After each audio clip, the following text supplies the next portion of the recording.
In this video, we are going to learn the poem Crossing the Bar by Alfred Lord Tennyson. In the previous video, we saw something about the poet and the poem. The poem Crossing the Bar has allegorical significance. Yesterday, we learned the symbolisms which is present in the poem, but before teaching you the poem, once again, I would like to remind you the symbolism present in this poem. So please look.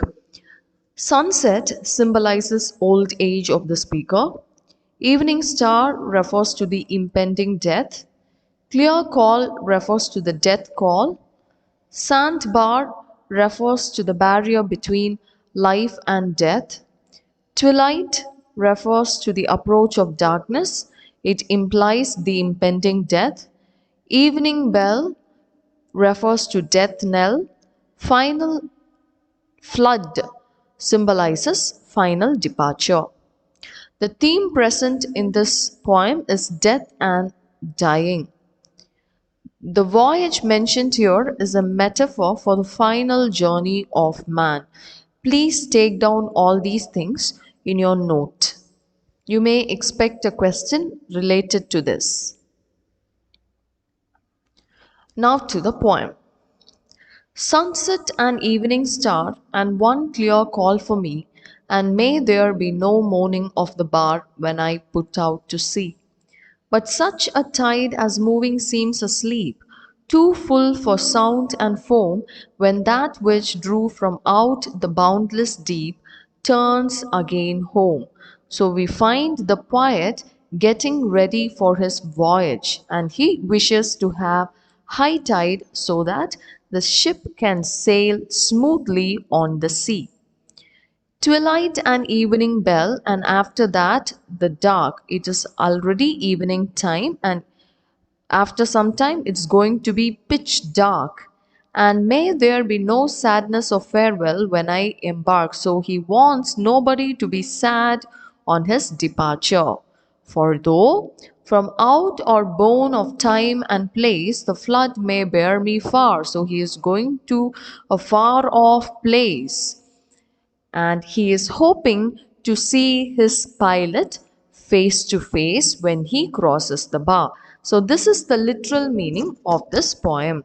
So let's see the deeper meaning present in this poem. First stanza. Sunset and evening star. Evening star is Venus. It is the guiding light for Marinus. So sunset and evening star refer to the end of the day. It refers to the poet's old age. And one clear call for me. Here, clear call refers to death call. So the poet is very old now. He is already 80, and he believes that he is going to die soon, and it is time for him to die. And may there be no moaning of the bar. Bar is the boundary. Actually, you know the meaning of sandbar, isn't it? Yesterday you saw the picture, right?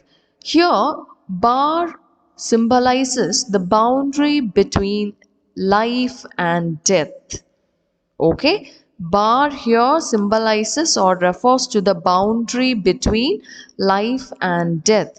So the poet says that there should not be any moaning of the bar when he puts out to sea. So he wishes to have a smooth transition from life to death and from death to afterlife. Is it clear, students? He wants a smooth transition. He doesn't want to suffer and die. Second stanza. But such a tide as moving seems asleep, too full for sound and foam, when that which drew from out the boundless deep turns again home. So for a smooth voyage of the ship, and if the ship doesn't want to be stuck in the sandbar, there should be high tide. So the poet also wishes to have high tide when he puts out to sea, so that he can go home in a very nice way without having any problem. So But such a tide as moving seems asleep, too full for sound and foam. So he says he'd rather be sailing at high tide when the sandbar is buried beneath the water, when that which drew from out the boundless deep, when that refers to the tide. So such a high tide comes from the unlimited deep, it comes from the deep sea. Okay, and after reaching the shore it once again goes back to its home. Do you understand, students? Just imagine a wave, a high tide comes from the unlimited deep, from the deep sea. And after reaching the shore, after hitting the shore, it once again goes back to the deep. Yes? So here the poet says that his journey is both a departure and a homecoming. Can you understand? See, like a high tide which originates in the deep sea and reaches the home, he has started his journey from life and he is heading towards death. Okay? And the wave which comes to the shore goes back to the deep, isn't it? Likewise, he says his journey from life to death doesn't end in death, because death is like going to his home. Okay, the journey doesn't end with death because he has afterlife, because he believes that a new life begins there. Is it clear? So let me read these lines once again. But such a tide as moving seems asleep, too full for sound and foam, when that which drew from out the boundless deep turns again home. So he considers his journey as both a departure and a homecoming. Twilight and evening bell. Twilight is a metaphor on the poet's advanced age and impending death. And after that, the dark. So after the twilight, it's going to be pitch dark, death. And may there be no sadness of farewell when I embark. So he says, see, for the people in this world, it's going to be completely dark because it seems as though he has vanished, he has disappeared, right? But the poet says that nobody should be sad on his departure. Okay, and may there be no sadness of farewell when I embark. So the poet wants to go without any fuss. He is not at all worried about his death because he believes it's going to be a homecoming for him. Okay, and he is not afraid of anything. Usually people are very afraid of death, right? But here the poet is not afraid. Why is he not afraid? Let's see it in the last stanza. For though from out or born of time and place the flood may bear me far. So he says the flow of water, flood is flow of water, but symbolically it refers to the final departure. So the final departure, that is death, is going to take him beyond the bourne. Bourne means boundary, boundary of time and place.